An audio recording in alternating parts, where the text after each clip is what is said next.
what we're planning to do is I'll show you how to make a table very quickly. So when you start in here, the first thing you do is go into design view, which is this thing. Actually, I'm going to kill that. Okay, so when you go into design view, it will ask you a table. I'm just going to call mine players, spelled properly. Is this recording, sir? It is, no swearing. Sorry. Okay, so you're going to have something like a player code. Most of you will use number for that. You don't have to. Okay, then you'll have maybe player given name or just given name. It will be short text. Player surname, be short text again. And I'm just going to do photo for this one. So photo is actually short text as well because we record the URL of that particular thing. In one of your tables, you need to do a dual primary key. So to do that, see how I'm out in that grey bit out the side and I just drag down. So those two, if I wanted to make that the primary key, I would just click on it and it would become a dual primary key. So one table is like that. In this one, player code is the primary key. Once you've got your structure created, you can jump in, it will want to save it, and I can just start adding my data. So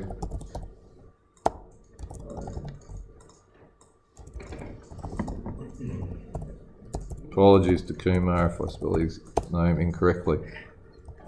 Okay, the URL works in this way. So I've called him Kumar Sangakkara, and I've got a folder here with all of those things in it. So just to get the images, so I've just gone to Google Images, I've gone into Tools, and I've changed the colour into transparent. And transparent images work better, they look more professional. So particularly if you've got a coloured background, you're not going to have sort of a red background and then a white rectangle around somebody. So by finding a transparent one, and Kumar, who I just did a second ago, I've already saved his, but I'll go and do a search, find one of these. When you get it, the easiest way I've found, because you don't want a really high resolution image, just make sure it is a transparent image, so it should have that little hash stuff in the background. I just right click and save image as and just put it somewhere. In order to get the URL of that thing, the easiest bit is if you get in here, you right click and you go copy address as text. It will grab all the H drive / my drive / temp / players stuff for you. And then when you're back in your database, you simply need to go whatever format it is. So you need to put the length of it there. My second player, I've got Jack Callis. Again, his is identical to this, other than his initials change. Okay, I've got a couple of others in there, but we'll just do those two for the time being. I'll just off again, blokes. So now that we've got our players in there, so I've only got 4 players. The next bit is where it gets a little bit interesting. So usually as a developer of your thing, you get to see the tables and the queries, but the user doesn't actually see them. They just operate in forms and reports. So if I just close that for now, we're going to create a form. So if you go to Form Wizard, it does most of the work for you. So we've only got one table, so that's pretty simple. So it's going to look like that. When you get to this part, you want it to be tabular, no, columnar.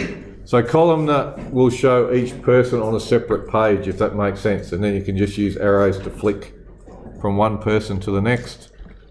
I'll just call it players. And a form will be made up that looks like that. At the moment we've got this photo thing, we'll actually hide that in a sec. But what you can do is if you go into design view of this thing, and I'm just going to make a bit of space out the side here. I'm going to put a footer in there. So you may recall back a while ago, we put buttons to close things. So I'm just going to add the old 4x. Someone remembered, very good. Form operation, and we're just going to close the form. Back to menu type of thing there. And then that will work, and that will close it. So if we have a squiz now, that's what it looks like. We're going to put an image out here in a sec, but that will just close the form and blah, blah, blah, etc. Okay, now that we go to add the image, it's quite simple. Don't go to that one. See where it says insert image? Don't go there. Okay, I think it's this one. So if we go to that image, I drag myself an area where I'm going to put it. It will say, you've just asked to put an image, where do I put it from? But we're not choosing it from there, so you actually cancel that. And then if you right click and go to properties, it will put a massive list. So if we look at all the properties for that thing, the photo can have lots of stuff. But the most important one is control source. I go there, and the source of my photo is that photo. So the URL, this H drive, whatever, is where it gets it from. Now when we have a bit of a squeeze, there's Kumar. If I go to my arrows to move across, it will go to the file and get the different people. So each person changed. I've stuffed up Jark somehow. Not a pussy instead of a K. It is. So if I go and fix my data up, it should be okay.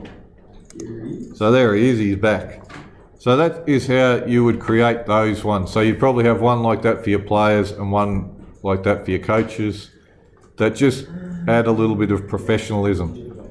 If I were to change the background of it, so if I'm in here and I want to change the background, which is in format, and you put an image in there or colours or whatever else, it's a good idea when you do that. The transparent ones work better than having a red box and then a little white box around it with a person's head in there. So by choosing transparent, you just make your thing a little bit more professional.